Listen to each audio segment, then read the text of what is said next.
card for a parking problem.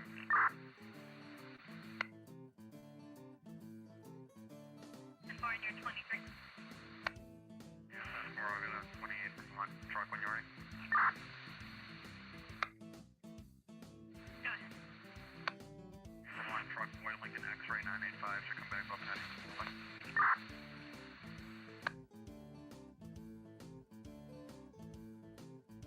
So you had 2000. Patrick Spalding. 10-4. If you can just put a little note in something like that, I'm going to be leaving a note on his vehicle so they can remove it. What?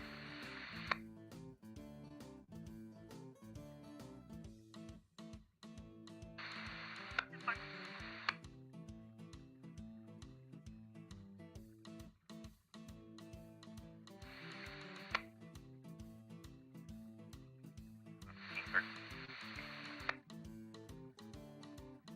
Rockingham 505.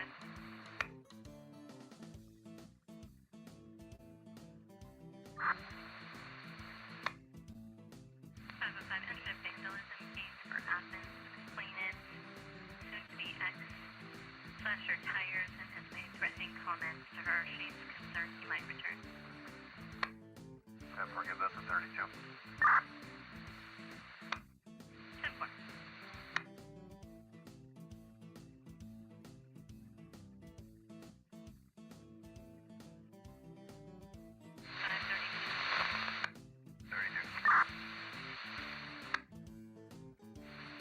You're assigned to a vandalism case in Athens. Can you copy the 505? Yeah, 4.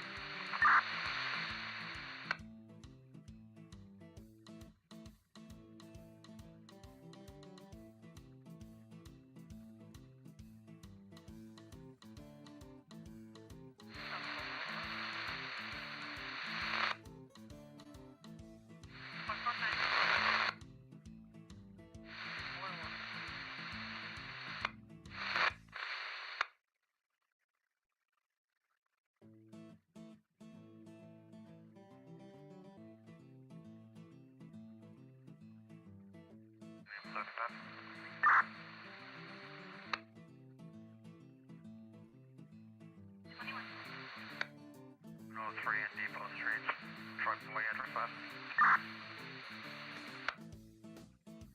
That was 435? 10-4. 10-4.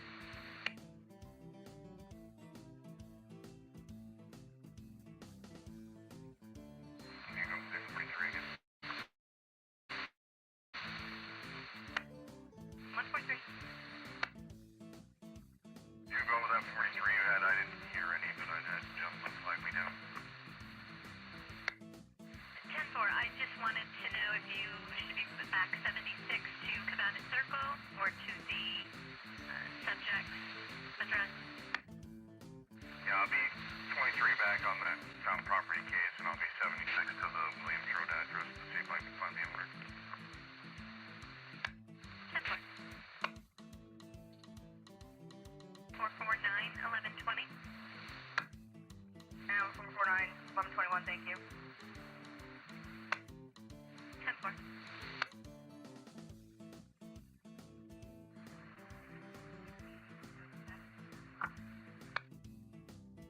Code 4.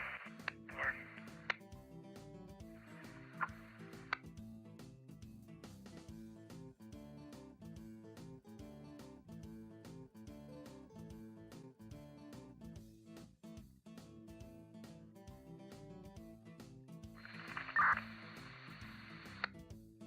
Rockingham 535. You have a great college. 535. Should be. Got no number of women who walked into my house. I'll slide up that way. Caller is now been able to close the front door. He's now pounding on the door, trying to get in still.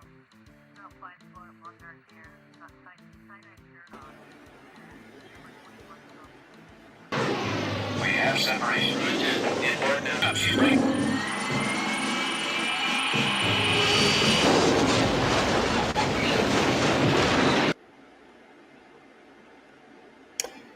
Hey guys, how are you? We have Kate will be joining us in a little while. Lots to get into tonight. I want to. I made an attempt at making closing arguments. I'm not a lawyer. I'm an old bartender. That's it. So these are amateur attempts at it, but it's worth going over before I even play them for you guys. It's only 15 minutes. I promise. It's not exciting. It's closing arguments. There's no dramatic video or anything, but I came on a little bit early just to give us a chance to look at this in case people hadn't seen it. But it's also worth going into the rules for closing arguments. So my understanding is the defense will be going first, and so they'll get to throw in all their conspiracy theory stuff, and then the prosecution will go. And I think the reason they do it this way is some courts allow the defense a rebuttal. So this is out of an attempt, the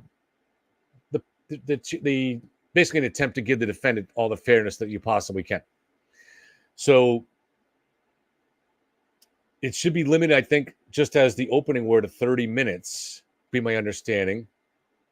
Arguments must be based on evidence presented during the trial and reasonable inferences from that evidence.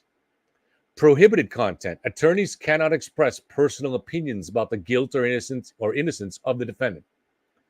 They cannot comment on the defendant's failure to testify. They cannot refer to evidence that was not admitted during the trial. They cannot make appeals based on prejudice, bias, or emotion.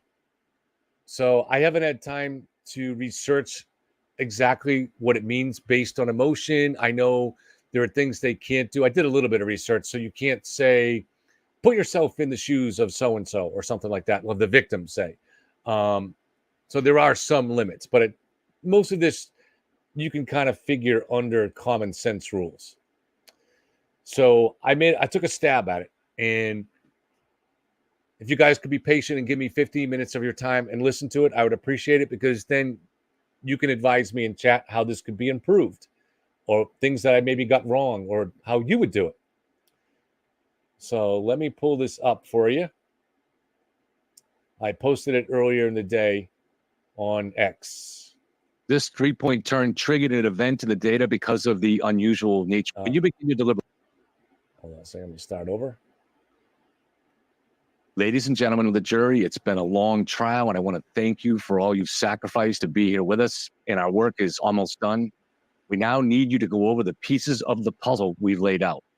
When you begin your deliberations, I'd like to invite you to start with a few items of data that, when put together, are bulletproof evidence that Karen Reed struck John O'Keefe with her SUV. The vehicle data compiled by Lexus Toyota shows that Karen Reed performed a 3-point maneuver after she missed the turn onto Fairview Road. 8 minutes later, she started the vehicle in drive, then suddenly puts it in reverse, punching it. The accelerator was depressed 75%. The SUV reached almost 25 miles an hour, traveling 62 feet in reverse.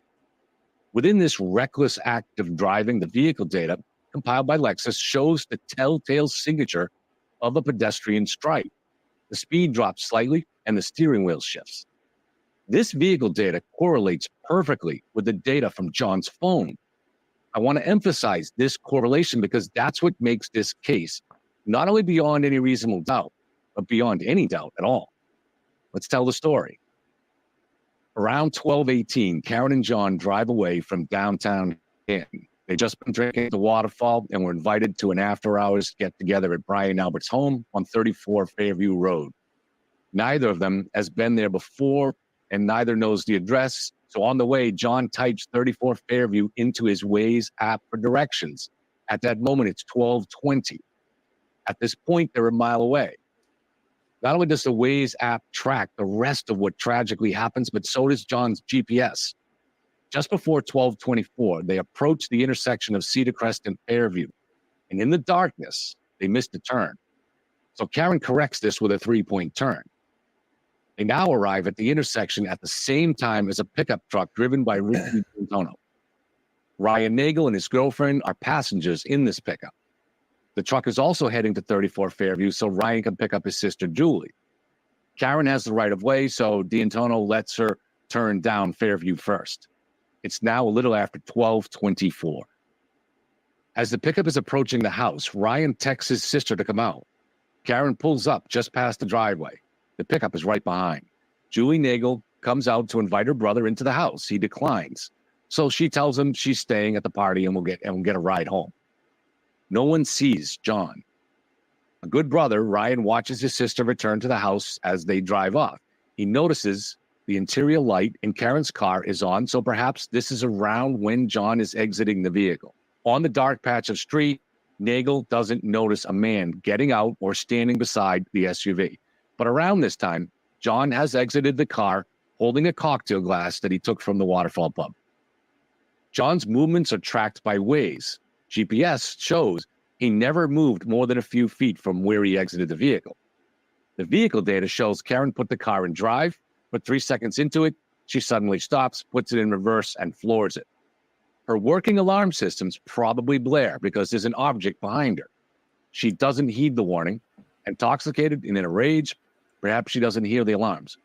But when she strikes the object being detected, it would make a loud noise. The 2-ton vehicle slams into John at 24 miles an hour. It only strikes him on the arm, but he is holding a heavy cocktail glass, which puts a significant dent in the back of the SUV. This sound would be explosive within the vehicle. Karen doesn't brake. She travels a total of 62 feet, then immediately drives home. We have to remember that the vehicle data comes from Lexus Toyota.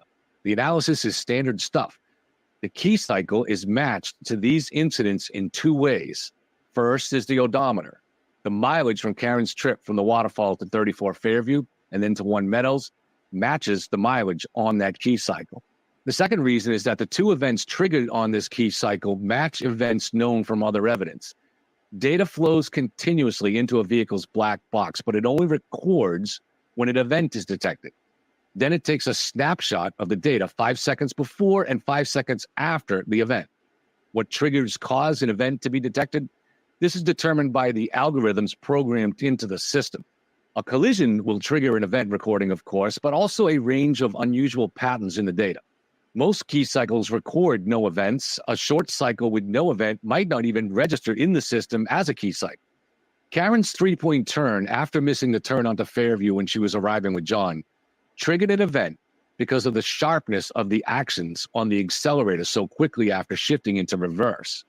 The accelerator she hit was more than 30%, and this triggers the algorithm that creates an event. It seems she was already angry. This 3-point turn triggered an event in the data because of the unusual nature of the maneuvers. 8 minutes later, another event was triggered, as I've indicated, when she traveled 62 feet in reverse. But there's something crucial we have to understand about this second event, and it comes from the data on John's phone. 8 minutes after Karen's 3-point turn, something else happened. John's phone moved for the very last time. That was at 12:32. The health app shows the phone stopped moving at that time and did not move again until it was picked up after 6 a.m. when it was found underneath John's body. When you deliberate, you'll find the vehicle evidence within the testimony of Trooper Joe Paul, and you'll find the data from John's phone within the evidence provided by Trooper Nick Garina. As you consider these things, you may also weigh the threats and intimidation that these witnesses have been subjected to over the last year. The defendant has tried to reassign blame for her actions onto innocent citizens, many of them friends of John, cruelly smearing them as murderers and accomplices to murder. We'll come back to that. I want to remind you of the testimony of Kerry Roberts, a very close friend, not only of John O'Keefe, but of the family. Indeed, it was Mrs. Roberts who drove to Braintree to pick up John's parents and bring them to the hospital that morning. Roberts was not part of the circle of friends John had made since moving to Canton, namely the Alberts and the McCabe's. At 5 a.m., the phone wakes Kerry and her husband up. It's Karen. She screams, "John's dead," then hangs up. Stunned, Kerry waits a minute. The phone rings again. This time, Karen tells her that John didn't come home and she's worried he was hit by a snowplow. When Kerry hangs up, she calls the police and then the local hospital to see if someone was hit by a plow. The defense team apparently accepts this testimony as true, but they did not question it. Now, consider just how strange it is that Karen might say these things. She drops her boyfriend off at 12:30 at an after-hours party, then wakes up a few hours later at 4:30 to find he's not home. Why on earth would she believe he's dead? Wouldn't she think maybe he crashed on a couch or went to a friend's to crash? Kerry Roberts then went to the McCabe's to meet Karen so they could go look for John. Karen showed her the smashed taillight. On the stand, Kerry was shown a close-up image of the taillight taken later in the Sally report by the state police. She said that was exactly what she saw at 5:30 a.m. The defense, again, did not challenge this. Jen McCabe drove Karen's SUV back to John's while Kerry followed. Before they went out to look for John, Karen again showed Kerry and Jen her taillight. Ring video of that is oddly missing. It could be deleted from a browser if someone knew John's email and password. Also strangely missing is video of Karen getting home at 12:36. Karen's strange behavior continued inside Kerry's SUV as the three women went searching in the blizzard for John. Karen sat in back, perched up front between Jen and Kerry, screaming, asking if she could have hit John, insisting they go to 34 Fairview. Kerry and Jen rode in stunned silence. As Kerry's SUV beat a path through the snow down Fairview, nearing 34, they could barely see through the blinding snow. Kerry sent a final call to John. Suddenly, near the property between 34 and 32, Karen screamed for them to stop. She threw down her phone, which continued to call John, and left a voicemail. She slammed open the door, screaming John's name. Kerry watched Karen, confused. She saw Karen running towards a mound of snow. Only when Kerry started cleaning the snow from John's face did Kerry understand that this was her dearest friend buried in the snow. Again, the defense does not challenge any of this testimony. Soon the scene was crawling with first responders trying to save John's life. 4 of them have testified that they heard the defendant say some version of, "I hit him." Sometimes the heart speaks before the mind can stop it. Now, there's much other evidence to tell us this narrative. The taillight pieces were found in a linear spray pattern consistent with a strike. The victim's DNA was found on part of the taillight housing. One of John's hairs was found on the back of the SUV. Microscopic taillight pieces were found within John's clothing. The taillight pieces found at the scene were largely reassembled into the section missing from Karen's car. A piece of cocktail glass matching the one found near John's body was found on the bumper. Now, there's one last piece of evidence, something that's almost too painful to consider. Before I get to that, I have to address the elephant in the room. This defense team began by telling you the defendant was framed, yet they presented not one iota of evidence for that. On the contrary, we've seen through a long parade of highly credible witnesses and through the timelines indicated by the evidence that such a wild conspiracy, more than highly improbable, actually was impossible. Now, why would the defense have promised you that then? The reason is because they had no choice. The evidence against their client is so airtight that the only way they could oppose it is by suggesting some kind of massive conspiracy, one that would need to involve many professionals and private citizens. But in choosing that path, the defendant and her team have chosen the path of cruelty. The people she accuses of killing John, of intentionally leaving him out to die in the cold, and of then covering it up, were his friends, his neighbors, the parents of kids that were best friends with the children he was raising. These innocent people have suffered threats and persecution because of the smears put out by the defendant and her employees, all in a desperate effort to avoid responsibility for her actions. Let's take a moment to consider some of these smears. They suggest that a premeditated attack took place on John, hatched at the waterfall. Why? Who knows? Something about John's lawn. The conspirators, they suggest, decided to bring John back to their own home for this attack. They, for some reason, invited their daughter home to witness the attack. They knew their anxiety-riddled son was home celebrating his birthday with young women that were his friends. They brought in their 17-year-old nephew for this absurd plan. A large German shepherd mauled John, they say, despite no evidence of a mauling. John couldn't have fought back since there's no abrasions on his knuckles, but the defense wants us to believe that when Matt and Jen McCabe left the house that night, they understood that John was clinging to life inside the house and that the conspirators intended to leave him out on their own lawn to die in the cold. The McCabes, of course, would know full well that such a plan was incredibly likely to be exposed. The medical examiner would find clear evidence of a mauling by a large dog. They'd find evidence of a beating. A witness might see them drag John out. And the McCabe's would know that one of the other 9 witnesses was likely to talk. Among those witnesses were 23-year-old Sarah Levinson and Julie Nagel. In fact, the McCabe's were giving them a ride home. So as the McCabe's drove home to their 4 young daughters, they would have a decision to make: go to the police or face the very likely prospect of spending much of the rest of their lives in prison, since surely such a plot would never succeed. The defendant wants us to believe the McCabe's dropped off Levinson and Nagel, then went home, kissed their girls goodnight, and went to bed.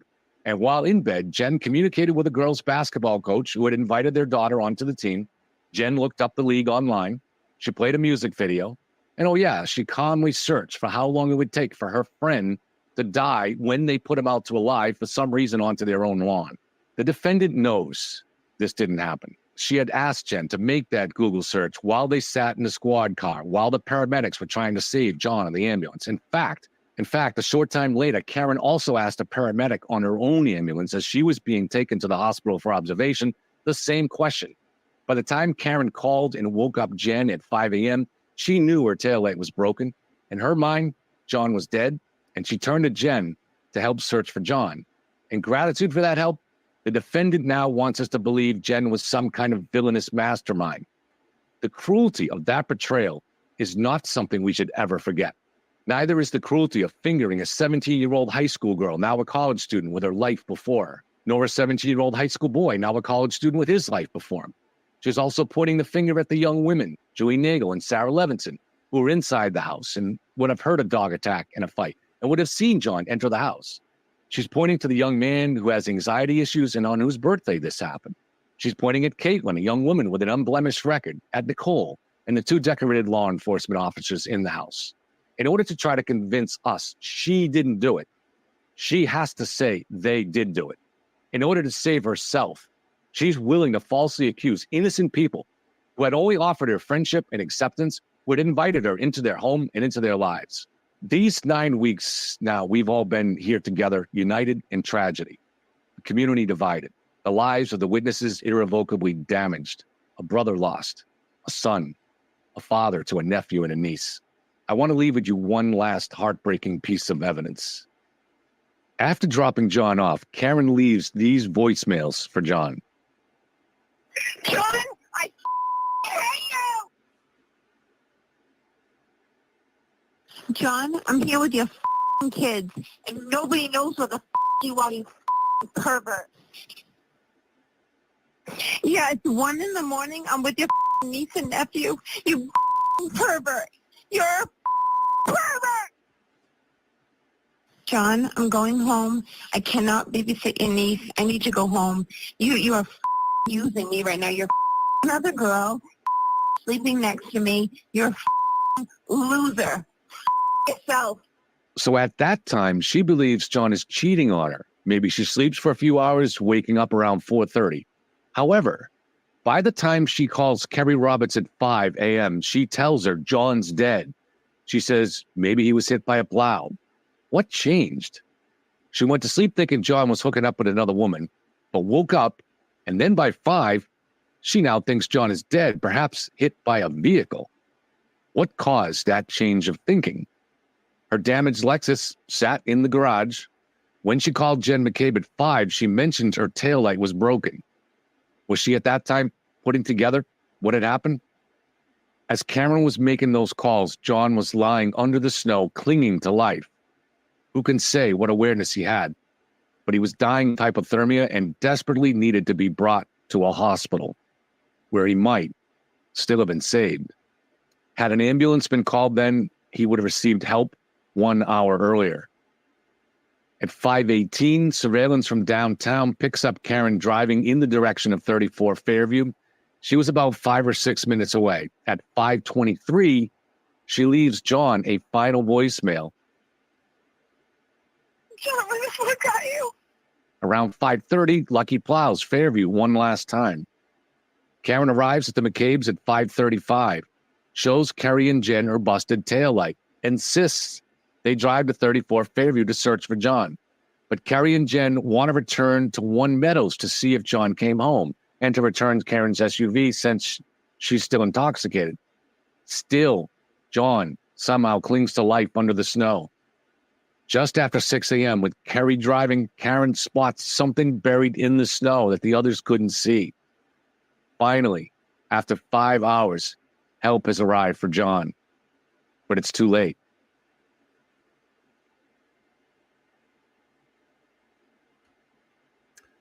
Hey guys, thank you for listening to that. I appreciate it. I don't know if it's a good way to do it.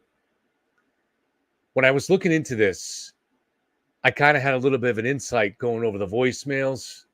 Maybe you guys agree with it, maybe you don't. So when you look at those voicemails, this is what I included in the ending here. So in the voicemails she left after 1 a.m., it's clear what's in her mind is she thinks that John is hooking up with someone else. Understandable. That's what happens with couples in a fight like that, right? But then at 5, when she calls Kerry, she's no longer thinking that. Now she's thinking John is dead. What happened? What new information came to Karen when she woke up at 4:30? What new information did Karen have where she went from thinking that John was cheating on her and hooking up with someone to now she thinks John is dead, maybe hit by a plow, hit by a vehicle? What changed? What new information did she have? And we'll never know. But what seems to me might be the case is that she woke up, realized John wasn't there, maybe had some vague memory of hitting something, went out and looked at her SUV in the garage and saw the damage. There's a lot of damage. It's more than just a taillight. And then she knew. Now, we can't argue that to the jury. All you can really do is lead them a trail of breadcrumbs and see if they want to connect the dots in that way. But something about that call to Kerry really, really sticks. It's never made sense to me why Karen would wake up 3 hours after dropping John off thinking that John was in trouble. I mean, it's just the normal thing is to think that your boyfriend's hooking up or he's crashing on someone's couch or something like that. That's just the normal thing. But to wake up thinking now that John's dead, but yet she wasn't thinking that at 1:15. Now, how does this impact the second degree charge? Well, it exonerates, it's exculpatory only to the extent that it shows that when she got home, she didn't know what had happened. However, by 5 o'clock in the morning, when she called Kerry, she strongly suspected what had happened. That's why she was screaming. That's why she woke up the niece. Now, at that time, John was still alive. And had she called 911 at 5 o'clock and had them go to 34 and look for John, and had they found him, John would have been at the hospital 1 hour earlier than he was. Now, I don't know if he would have lived, but he might have. She didn't do that. She didn't do the right thing. She went out looking herself. Now, did she see John ever in the snow? We don't know. The only evidence that we have of that is the fact that Kerry and Jen couldn't see what she could see. She saw something buried in the snow, and Kerry couldn't see it, even though she was sitting right there. Kerry described it as what she saw Karen running towards was a mound of snow until she saw basically Karen start cleaning him off. And then she's, oh my God, that's John. Now, is that evidence that she knew? We don't know. It's not conclusive. But it does, when you piece it all together, give us a way of looking at this case. So what was that phone call, that last voicemail that she left at 5:23? It seems to me that what she is actually saying was, John, where the fuck are you? Well, where was she when she left that voicemail?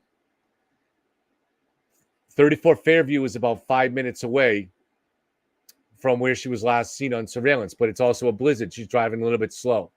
Was she pulling up to the house and calling and looking? We'll never know. But that seems to make some sense to me, that at that point, when she's leaving that message, she's actually looking for John. Now, we'll never know if she found him. All we have is the fact that later on, she was able to spot John in the snow when the others could not. But we do know that when she got to Jen McCabe's, she showed both Jen and Kerry her broken taillight, and she was saying, we have to go to 34. She had 34 Fairview. That was what she was zeroed in on. So if she knew John was there, she left him there for more time under the snow. Again, we'll never know, but we do know that Karen backed into John. At that time, the vehicle data matched with the phone data makes it bulletproof. There's no other conclusion. It's not just it's beyond a reasonable doubt, it's beyond any doubt that that's what happened. Now, everything that happened, we don't know. What she knew when she went home, we don't know. What she found when she got up at 4:30 off the couch, she said she slept on the couch. We don't know, and we'll never know. We'll never know a lot of those things, but we do know that Karen struck John. Now, the reason I thought to construct my closing argument that way, it is admissible to talk about the witness intimidation because it was raised during trial. We can't go into any more details than what came up in trial. So you can only kind of reference it. But they also are seeing this in the trial as her defense team tries to suggest that the two Bryans were planning to attack John at the waterfall. And that's what that play fighting is. So that's admissible. That's an accusation there, really. The defense team, when they questioned Jen, made it seem like she was trying to separate Karen from the pack. So you're going after a witness right there. They tried to suggest, obviously, things like the 227 search. The idea that John went in the house and went up and down stairs and all the witnesses are lying about this. All that stuff was brought out by the defense team. So to me, it's fair game to direct at this in your closing arguments. And it's important to remind the jury what's at stake. Because the jury watched these witnesses come in and saw that they were all regular, normal, decent people, from firefighters to cops to people that have been inside the house. Friends such as Sarah Levinson and Julie Nagel. Their lives have been upended. That's come out. It's fair game to address that. And it's fair game to remind the jury that that's what's at stake. They may be reluctant if they're not completely sure that everything was airtight. They may be reluctant to want to come up with a guilty verdict, but it's fair game to me to point that stuff out and factor it in. Whether that's effective or not, I don't know. I don't even know if it's legal. It seems to me it is, but again, I'm not a lawyer, just an old bartender. So again, let me look at comments. I think Kate will be here in a few minutes, and let me see what you guys are saying. If you think I messed it up.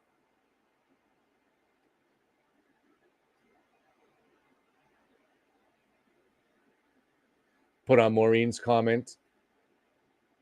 So the mens rea of the defendant is intent to kill, intent to inflict serious bodily harm, or act with an abandoned heart.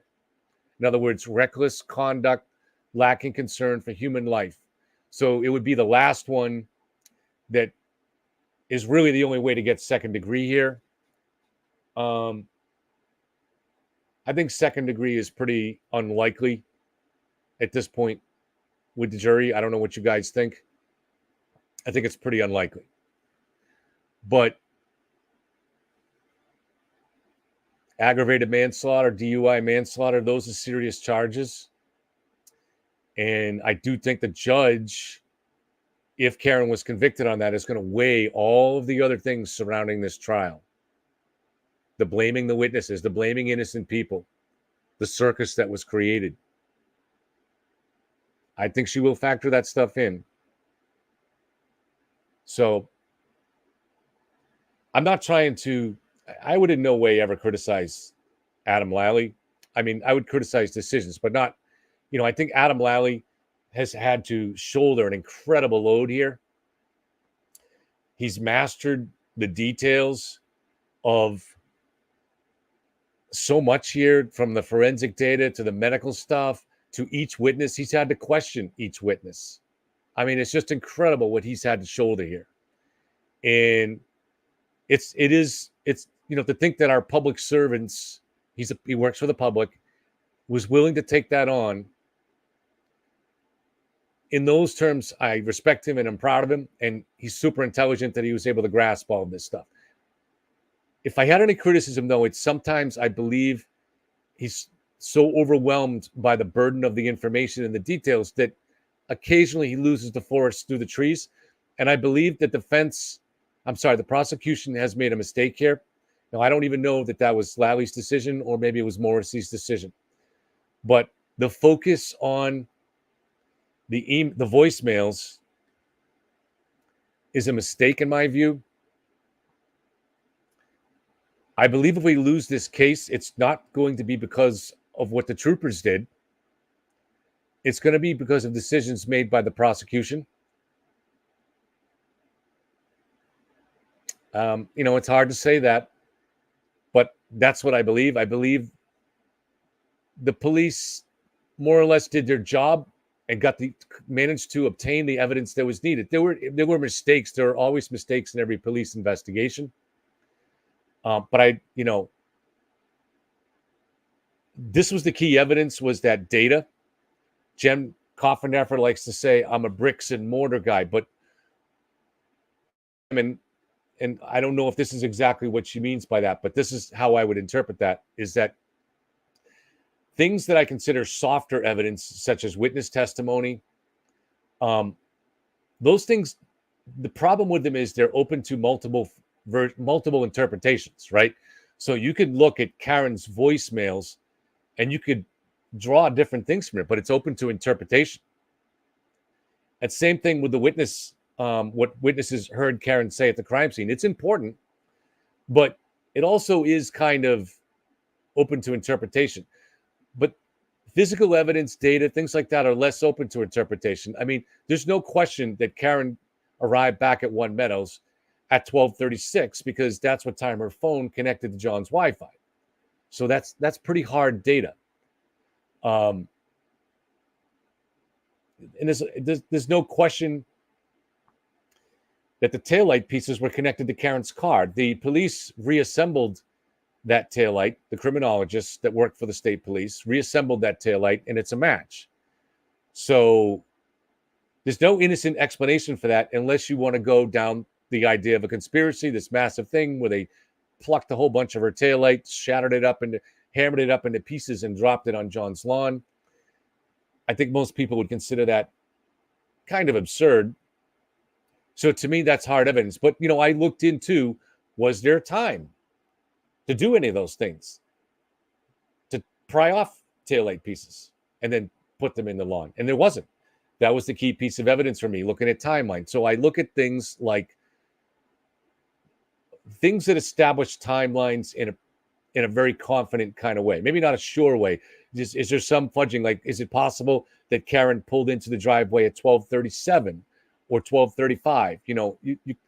Data isn't that exact, but it's pretty close to exact. So I think it's pretty solid that Karen pulled into the driveway at 12:36, give or take a few seconds or something like that, right? So that's a solid piece of data to me. We know that John's phone, according to the health app, moved for the last time at 12:32. That's a solid piece of data. Now, people say, well, how come you don't believe the stair climbing? Because there are parts of data that are open to interpretation. But the fact of the phones moving, that's not open to interpretation. Nobody's questioning whether or not the phone was moving. The algorithm is trying to determine what your phone is doing at that moment. And so my sister was just telling me that more recent, and she's neutral on this case, but she was saying that her health app makes mistakes like that all the time. Where the other day she was in the car with her husband, and the health app had them that she was going up and down stairs, but they were actually driving.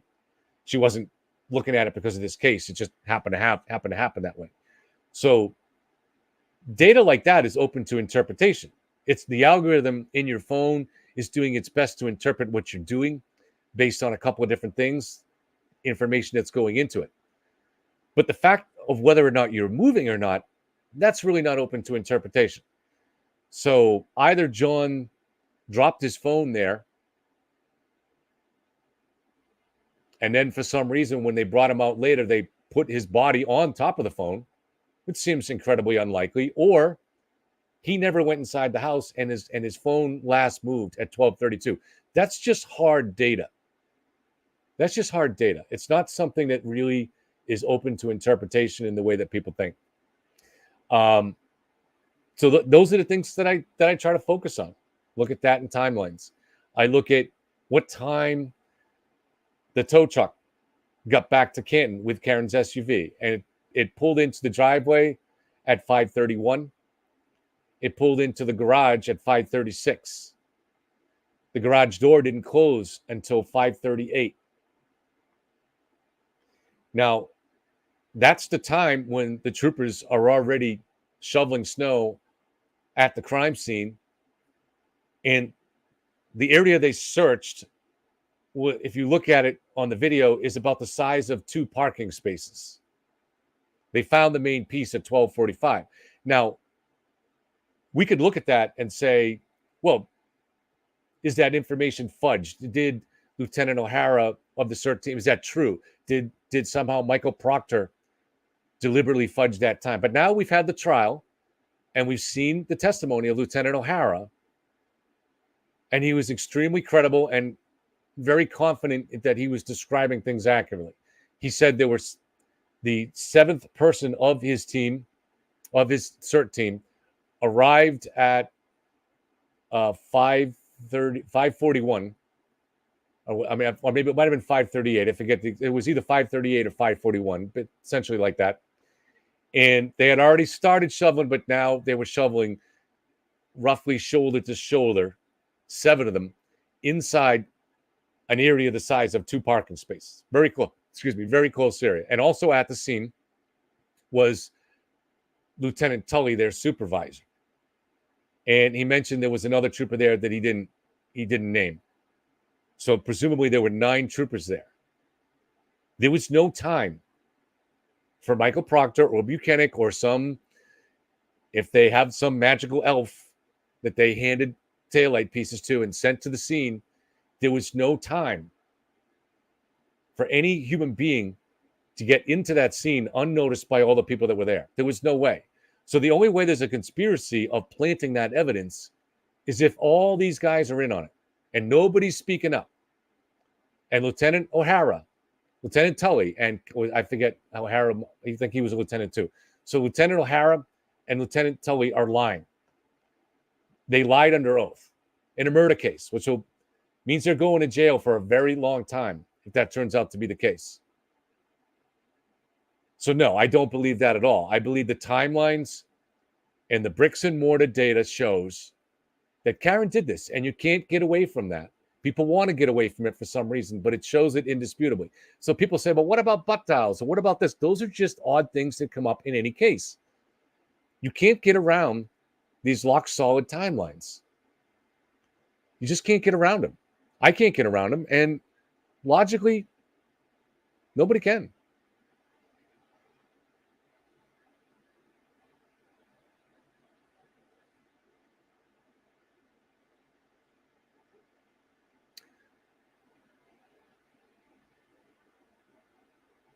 So I'm trying not to follow the circus stuff that's going on in Canton right now. So I'm not going to really talk too much about it unless something solid and important comes out. You guys can let me know.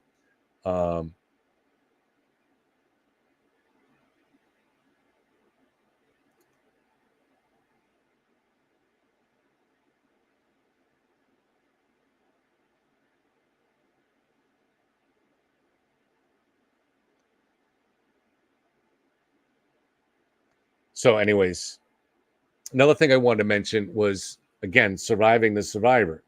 So when they invited me on over a week ago, they told me they've been trying to get in touch with me for weeks. I don't know. I'm not hard to get in touch with. Then they invited me on. Then they canceled the show, gave me kind of a weak-ass reason that they were switching the subjects. Then apparently on that next show, Joel said something to the effect of, because he was getting messages from the mob complaining about something. He didn't say what, but I'm assuming it was me. And so that's why he canceled that show. So when they sent me that cancellation notice 2 hours before the show, I didn't really reply because I was suspicious. And I waited a couple of days. And a couple of days later, I said, okay, I'm going to reply. So I replied just simply. I said, I heard you guys were getting a lot of complaints about my appearing on the show. That was his assistant, Steve. Steve didn't reply to me. Now, the thing is it bothers me is Joel's mother, the name of the show is Surviving the Survivor. His mother is a Holocaust survivor. If anybody should understand the necessity of standing up to a mob, it should be a Holocaust survivor and her son. All right? I'm not trying to suggest, I'm just saying, if anybody should understand, it's somebody like that. All right? That you have to stand up to a mob. You have to stand up to groupthink. So if it is true that he canceled that show and the other two guests that were supposed to appear just because Turtle Riders were complaining about me and he didn't want to take the heat, if that turns out to be the truth, shame on him. Shame on him. Shame on him for not standing up to a mob. Isn't that what his show is supposed to be about? It should be, right?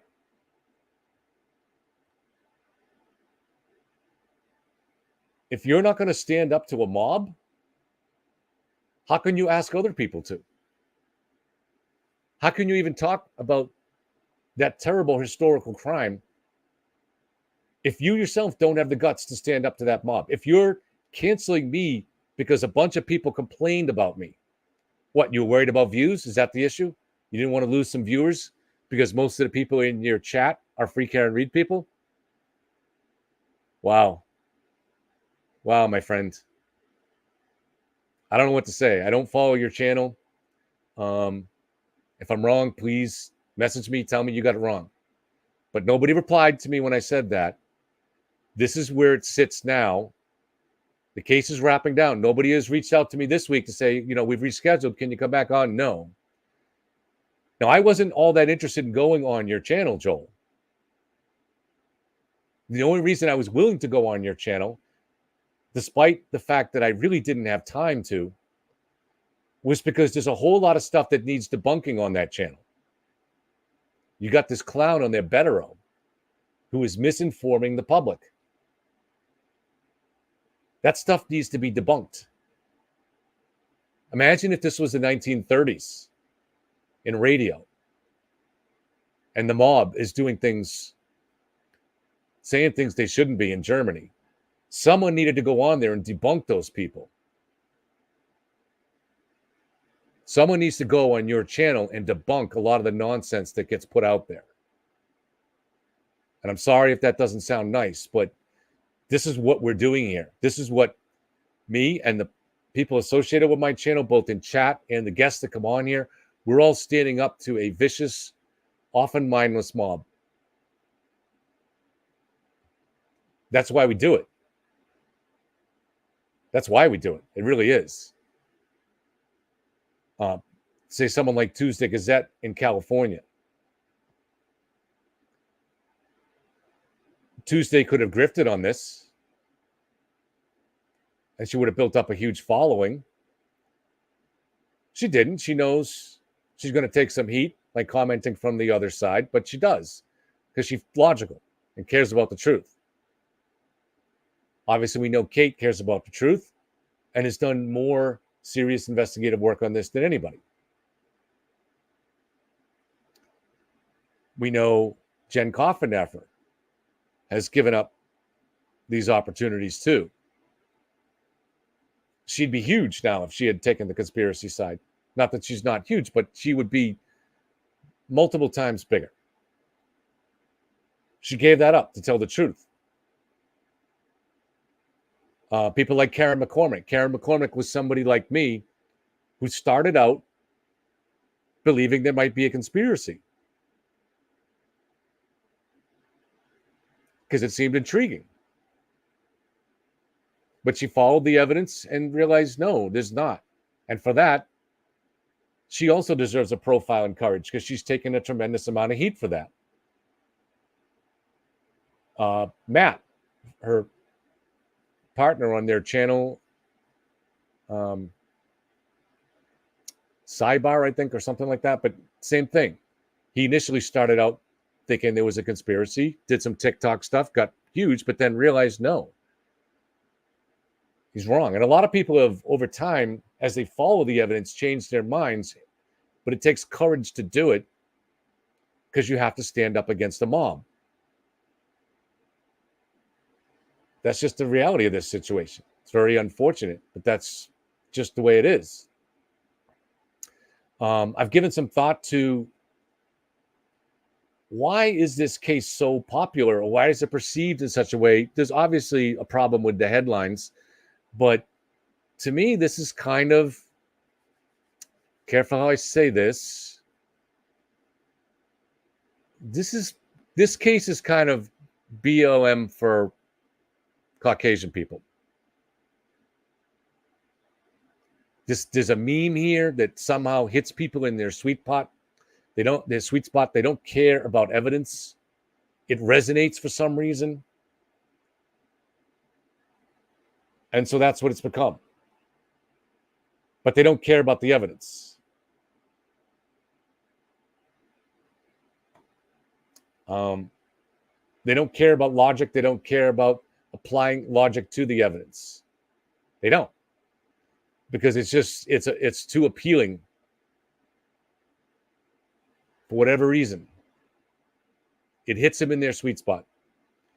Just like the BLM did hit other people in their sweet spot for different reasons, understandable reasons. I'm not trying to diminish the reasons people have for feeling what they feel on things, but this has now become something that is irrational at this point.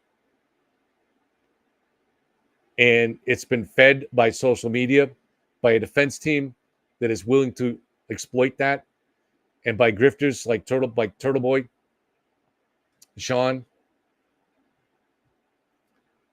Young Jelly, Dylan, The Glarer, Melanie Little. I don't know how many others that are just trying to exploit this for views, that never ask questions from both sides in that kind of way. They just 100% all on the conspiracy bandwagon. It's disturbing. It's disturbing. John DePietro feels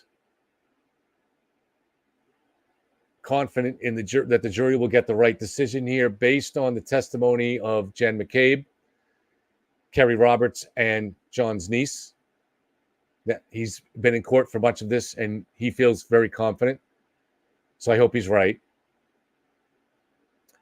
Kevin Mahoney feels confident in it too.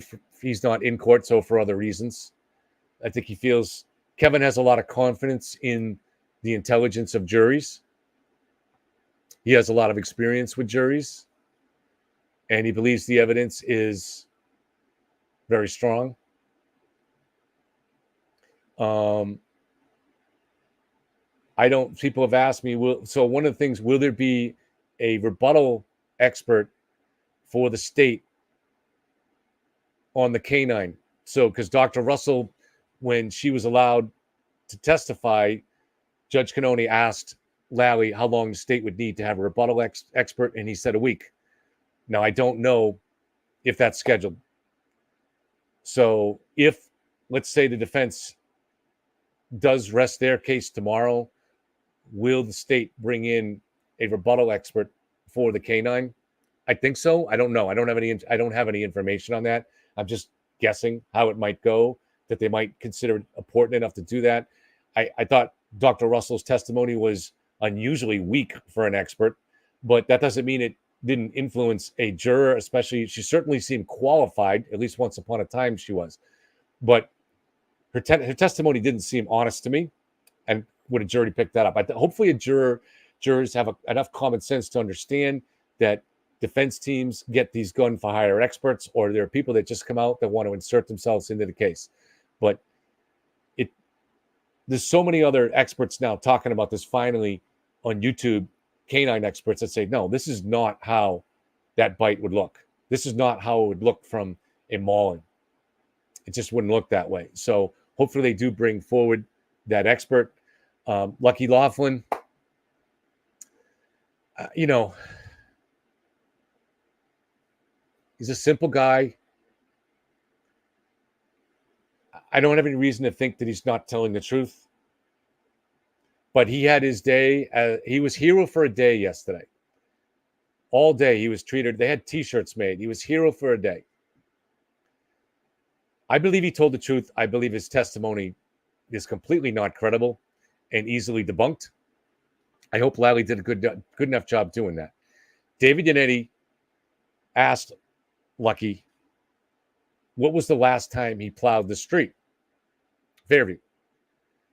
And because Lucky had said he had last plowed it 3 hours after 2:30. Or no, I'm sorry, 3:30. And so, in fact, I think even in previous testimony, Lucky had said that he last plowed it at 6:30. When I was reading over the old testimony. But that's impossible because at 6:30, the street was blocked off. And thank you, Lou. I appreciate it.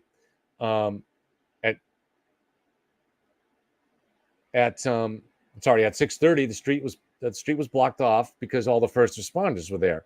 And so that street would have been blocked off till about 8:30. So it's impossible for him to have plowed it at 6:30.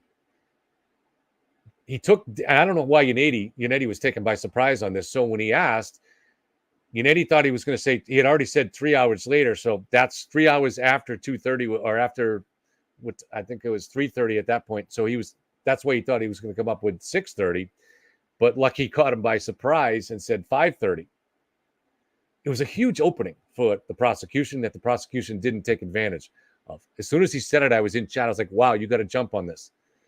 But I think Lucky was telling the truth on that 5:30. I think it was accurate because if you look at the dash cam video of Officer Saraf at 6:08, and this is what I was looking for when I first saw that video, I was trying to see, is there a plowed snowbank?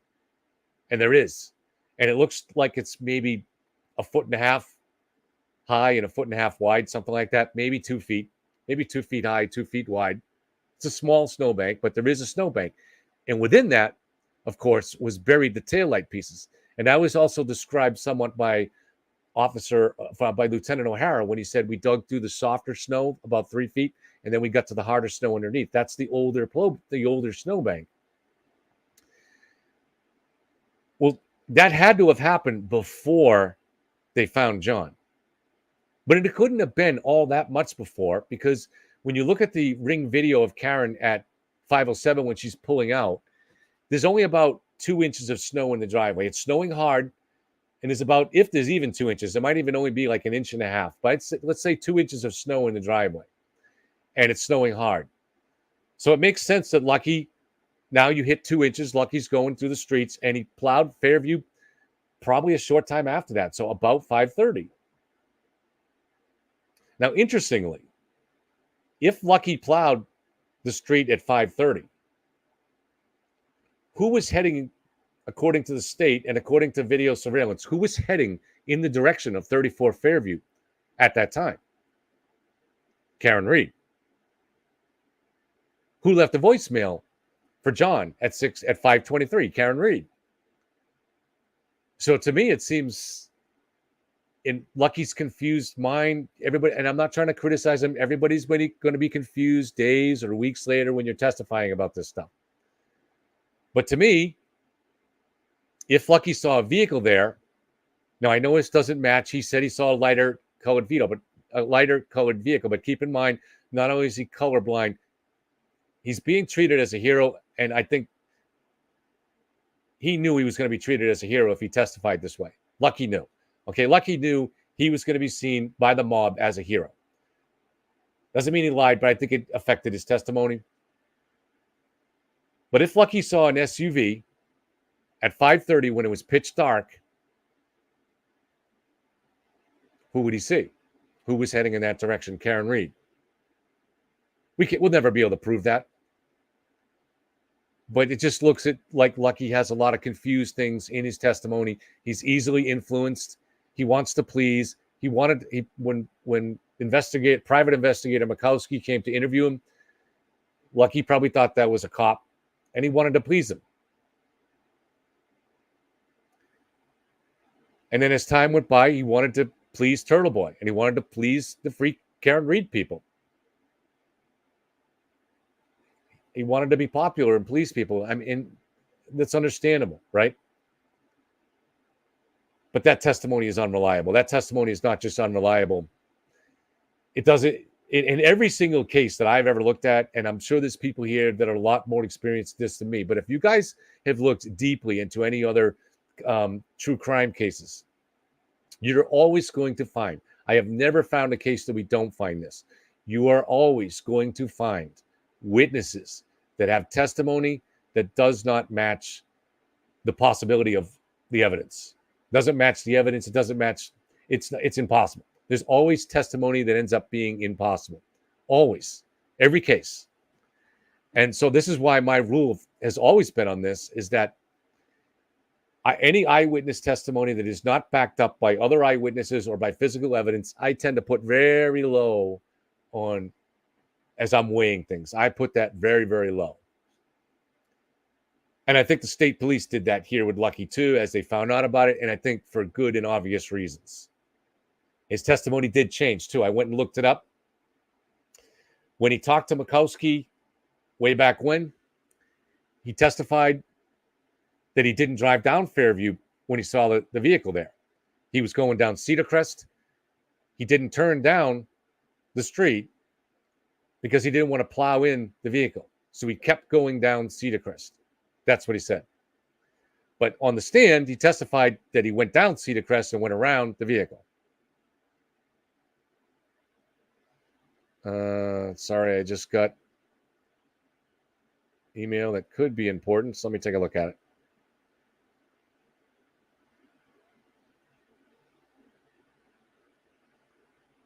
Let me check this, guys, and I'll let you know if it's how important this is. Trying to read this.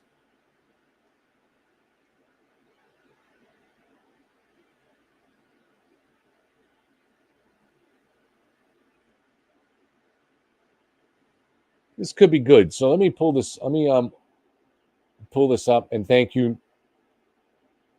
I won't mention who sent it, but thank you.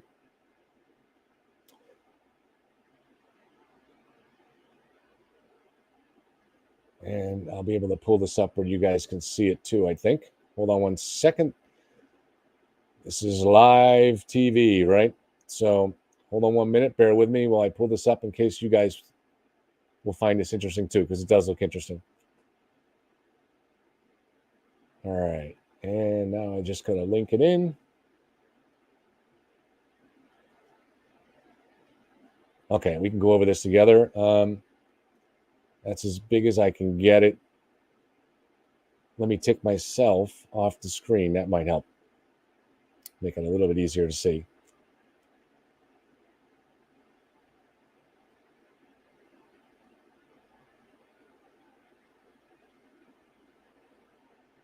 All right.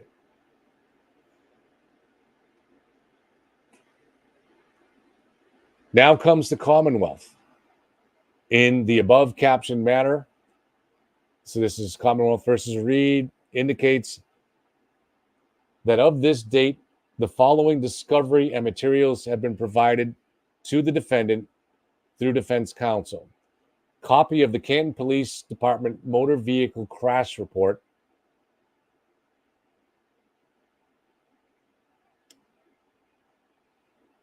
Interesting. Copy of Google Map images of Google Map image of Canton.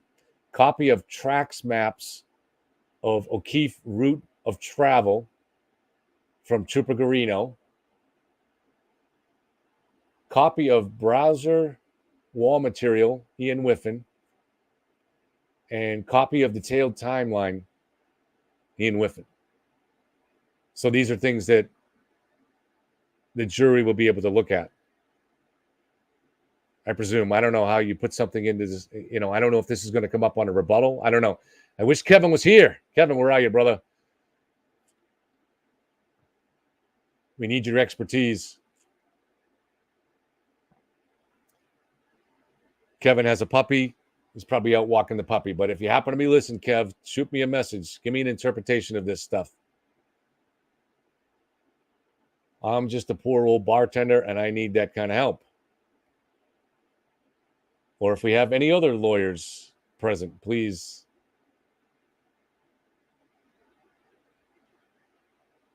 Please reach out to us. True Crimes Demon says this isn't new. Okay, so I don't really know.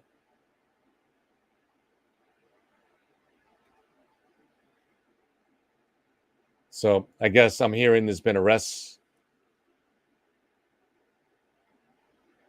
I am sorry to hear that.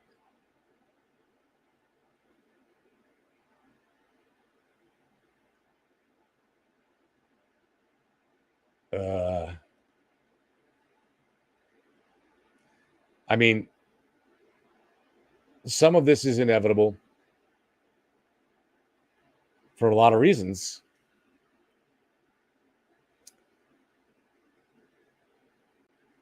When you allow, all right, some of the blame falls on us in the public. We don't, when we in the public as citizens don't have the courage to stand up to a mob forms, and this kind of stuff happens.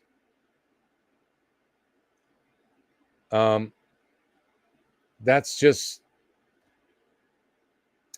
yeah, that's a frustrated wannabe attorney. No, I never wanted to be an attorney. Actually, I wanted two things in life. I'll get back to the other, what I was, my comments in a moment, but I wanted two things in life. You know, when they say, what do you want to do when you grow up, right? Well, by the time I was in college, or certainly by the time I was 21 anyways, they were the two things that I wanted to do was either own my own bar or be a writer, be a professional writer. I hadn't really studied. I really didn't have much chance of doing either because I hadn't studied writing or trained with it or anything like that. Thank you, Tracy. I hadn't taken any writing courses in college. I hadn't been writing since I had done a little writing in high school. So it was extremely unlikely, but that's something that I just had a passion for it or thought was, I like to read, you know? And so I thought when I was a kid, I always wanted to be a writer. As far as owning my own bar, you know, I like the idea of owning my own business. I like the idea of having a small community of people that get to know each other and that are friendly with each other and support each other. To me, the neighborhood bar seemed like a really something that I wanted to do, wanted to be a part of. I had no money. And after years of saving money, I did finally realize that dream of owning a bar, you know, but that's really a game for younger people. It's a dangerous game when to be heavily drinking and have that lifestyle and stuff like that.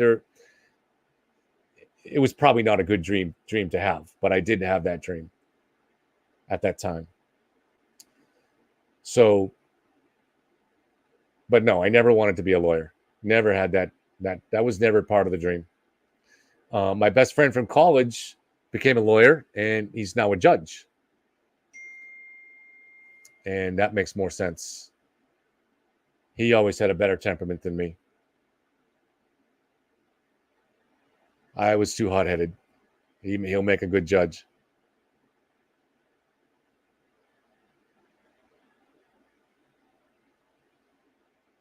Just getting a message.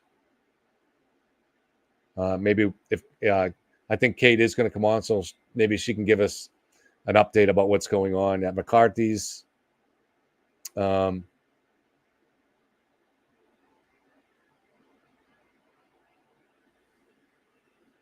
So Elaine is talking about the motion that's from Friday. Okay.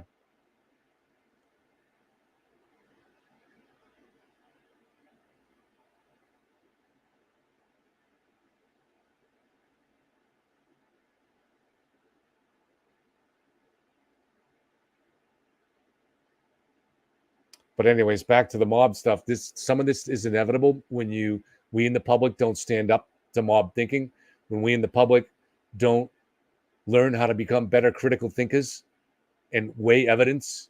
Now, people in our chat are very good at that, but so many other people in the public aren't. They're not asking reasonable questions you should have. Just you look at someone like Turtle Boy coming on the scene, it should have been just reasonable to say, is this guy telling us the truth, or is he just like a used car salesman that's trying to spin a narrative because it's good for his channel? That's just common sense. You don't need to be, you don't need a whole lot of life experience to understand that. That's just common sense, right? But people don't ask those kind of questions.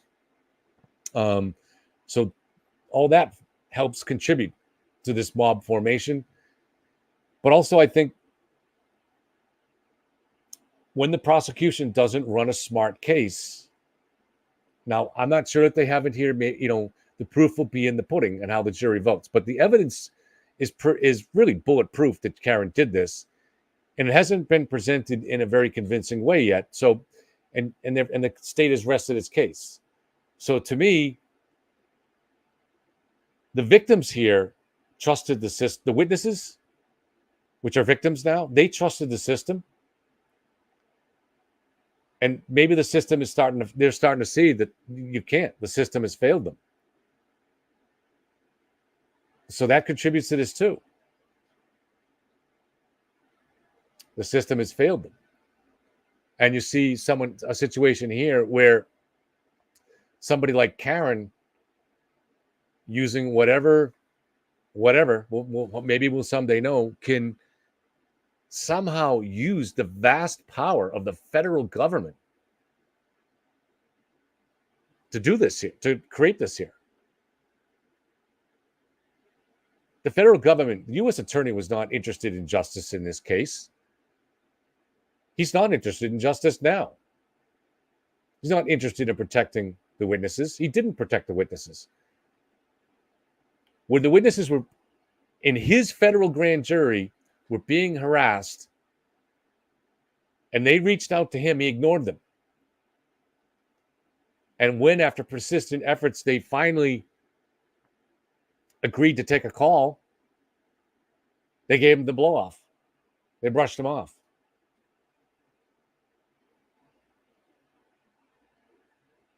That's not someone that cares about justice. That's not someone that cares about truth. That's not someone that's honorable. That's not someone that has integrity. It's not. Prove me if I'm wrong. Josh Levy. I'm just an old bartender. I got nothing. I'm sure you got your FBI agents right now going over all my data from going back to when I was in the 6th grade. I'm sure that's what you're doing. Because that's what you guys do. You had your FBI agents coordinating with Karen's PR people, including Sean McDonough and others. Do you think that's appropriate? Did you direct them to do that? Or did they do that on their own just because they know that's what you wanted? That's when our rights go wrong. When somebody that powerful can abuse that position of power. That's dangerous, brother. It's dangerous stuff. Did you see yourself when you were in law school ever doing something like that? Abusing the power, the vast resources of the federal government in order to help a private citizen who was justly accused of murder? Did you see that? Did you see that in yourself when you were at Brown? When you were at Yale Law School or wherever you went? When you looked in the mirror back then, when you were taking ethics classes in law school back then, did you see yourself being that guy? Because that's the guy you are now. You didn't protect these families. These people are smeared now. Smeared. Something they're going to have to live with for the rest of their lives because you wouldn't protect them. Because you're dishonest. Because you were coordinating with their defense team. When an FBI agent, at the behest of Alan Jackson, silenced someone in another case in order to protect Aidan Kearney, did you investigate that? Did you investigate that? Because we have the name of the FBI agent. It's known. We've put it out there. Did you investigate it? Was that important to you? Was that kind of corruption important to you? I'm going to say no. When this case is over, you like to hold press conferences, Josh Levy. That's one of the things you like to do. You've held a lot of press conferences in the last several months, all of them designed to make you look like the hero. You look like the good guy. Are you going to do the heroic thing here? Are you going to do the good guy thing here? An hour after this verdict is announced, are you going to hold a press conference and say these families are innocent? Because you know they're innocent. You know they're innocent. You got data from everybody that the defense team wanted you to get data from. Everybody that they said was connected with this conspiracy. You got it from all of them. That should, when you were in law school, would you find it troubling that the federal government could just, without proper warrants, without authorization from a judge, get data on any private citizen they wanted to, just because a defense team, a high-priced defense team wanted it? What did you think of, what would you, if you learned that in law school back when you were taking an ethics class and your professor was telling you about ethics, what would that guy think? What would the young Josh Levy think about a U.S. attorney doing that? What would he think? We want to know. You're going to have a chance, probably within a week, to do the right thing. Will you do it? My guess is no. You haven't done it so far. But maybe I'll be wrong. And if I am, I will happily apologize. I will come on the air and say, you know what? That guy did the hard thing. He came out and admitted that they were duped by Karen's team, admitted that they didn't have enough evidence to launch an investigation, but they were duped and they did it, and mistakes were made, and they screwed up this case, and the families are innocent. He comes out. I respect anybody who takes responsibility for their mistakes. I've made mistakes. I make mistakes. I take responsibility. Do you? I'm just an old bartender. You're the U.S. attorney. Your boss is the attorney general in Washington, a cabinet level position. You're an extremely powerful man. You're very close to the pinnacle of success for what you wanted to be in your life. Do you have the guts, the integrity to do the right thing here? As soon as this verdict is announced, and whatever the announcement is, and come out and say there was no conspiracy, John was not killed in the house, our data was conclusive. We never found any evidence to support that. Do you have the guts to do that? Show me wrong. Show me wrong.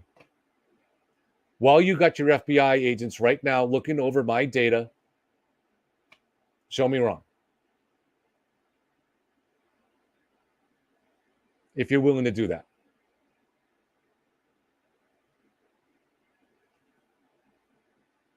I'm just a little guy. But I tell the truth. I try to do the right thing in life. Do you? Do you, Josh Levy? Did you watch the trial? Did you see 20-year-old Allie McCabe break down in tears on the stand? Someone who you yourself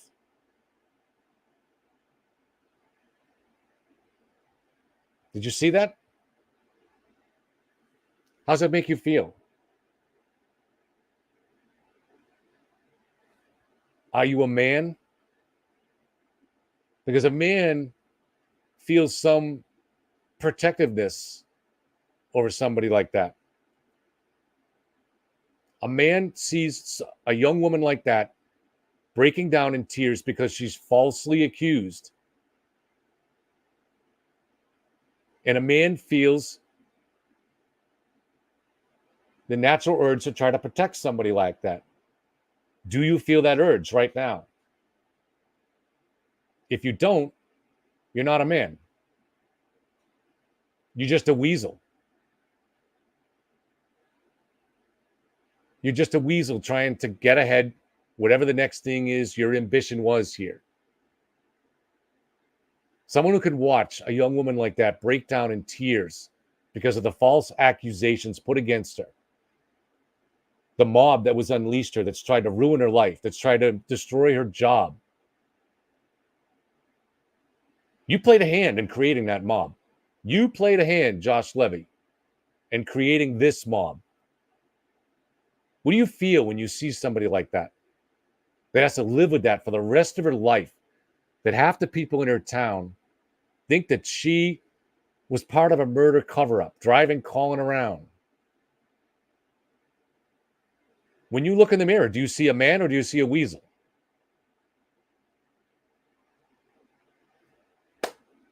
When you look at Jen McCabe, a soccer mom, accused by all these people, by tens of thousands of people, of being this evil genius behind a murder cover-up, of participating in the murder of her friend. What do you think about that? Does that arouse any sense of indignation on your part? Does it arouse any guilt, the role that you played in that? Last summer, one of the things that made most of us feel that maybe there was a conspiracy here was the very fact that your agency was investigating the investigators. That was a decision you made back in August of 2022, at least. We've seen the messages. We know. You made that decision long before there was any data that came out from Rich Green. We don't know what you made that decision on. There was no evidence. There was no solid evidence. There was never any evidence indicating a conspiracy. But yet you made the decision to take this on personally. And Karen was bragging to her friend in California, Natalie, that Josh Levy, then first U.S. attorney, and she showed a flow chart to Natalie to show how big you were, what a big shot you were. You're a big shot, dude. You're a big shot. You like to hold press conferences. You love you like taking those photo ops, standing next to Ted Daniels. Big man. You're a big man. Graduated second in your law school. All the breaks in life. But here you are, creating this mob. What we have going on in this state is a mob. You had a big hand in creating it. Does that bother you? Do you feel duped in any way?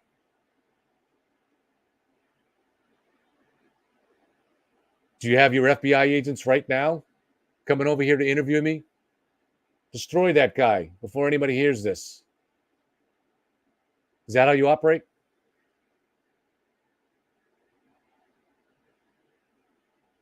Big man, big hero, ruining the lives of innocent people.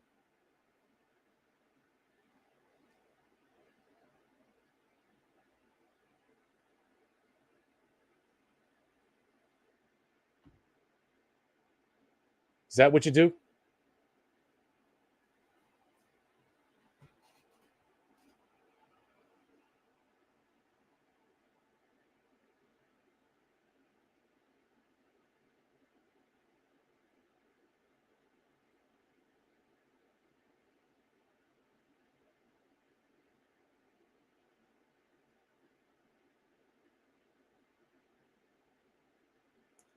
Eric, Eric, I think you already have my email, but you can message me, Eric. My email is leitskev, LEITSKEV @gmail.com.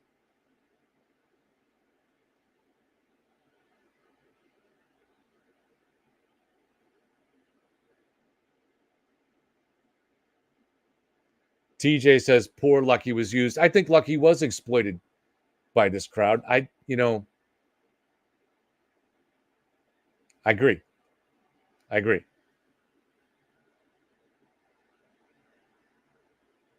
Thank you, Thomas. Thanks for being here. I create a lot of stress for Thomas doing things like this, so I apologize.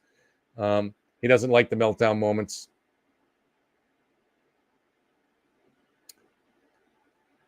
What's this panel? Is there a panel that I don't know what panel we're talking about here. Is there a panel?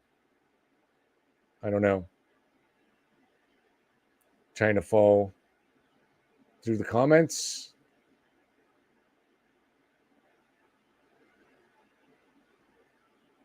Terrence says someone should write a real book about the background shenanigans of this trial. This should be a lot of books. This should be, if there's an honest media still left in this country, in this state, they should be investigating this.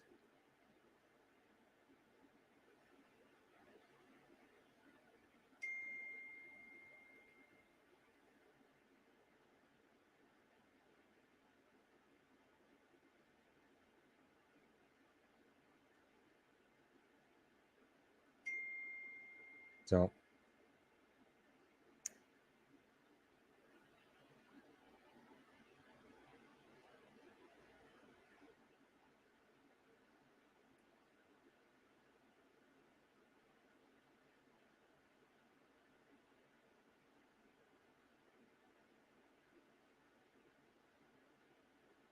sorry, I'm just getting messages in. Obviously, some of it's about events here. I don't know exactly what's going on tonight in Canton.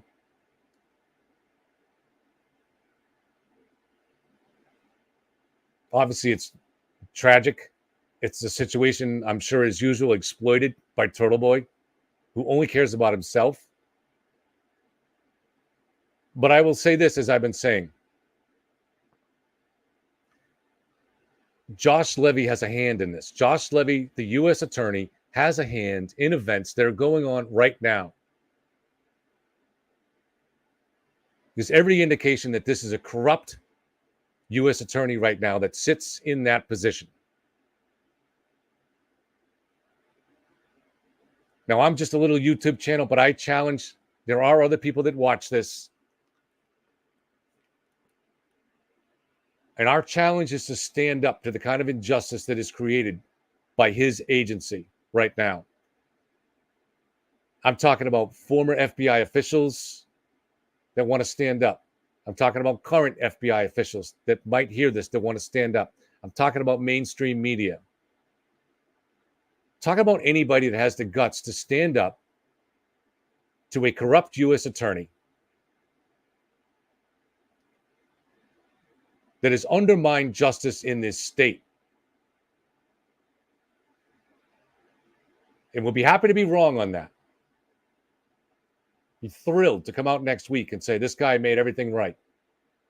But I don't expect that to happen based on what we've seen over the last year, based on what I've seen just in generally, that it's very hard to find people in power or whatever that do the right thing. The only people that sometimes do the right thing, that are inclined to do the right thing, tend to be the little guys. And so we're standing up for the little guys. He's not. Okay, but we're standing up for the little guys. And that includes police and first responders and state police and many people who try to do their job on this case. And mistakes were made. But they tried to bring justice for a good man that was killed. I don't think Karen did it on purpose. But there's no question she did do it. The evidence is beyond any dispute. I've outlined it. It's not something that reasonable people that know all the evidence would debate. So I challenge people to do what they can to stand up to this corrupt process, because if you don't, the mob's going to get worse. We're already heading down direction of mob rule. We already have a corrupt justice system in New York that completely turned justice into a partisan weapon. Disgusting. And I'm not saying that as a Republican. I'm a moderate. But that charge was phony.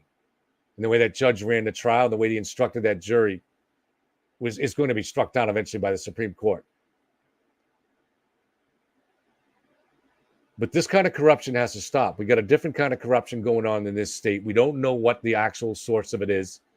We don't know why Josh Levy did what he did. But we know the only person that can make it right is Josh Levy. It's unlikely he will. So it's up to the rest of us to keep pushing, keep digging, keep telling the truth, keep caring about the truth. And that's all we can do. So let's end the show there. We'll be back in court tomorrow. Actually, I'll be on Court TV in the morning, Julie Grant show, and then we'll be streaming all day, and we'll take things from there. Good night, everybody.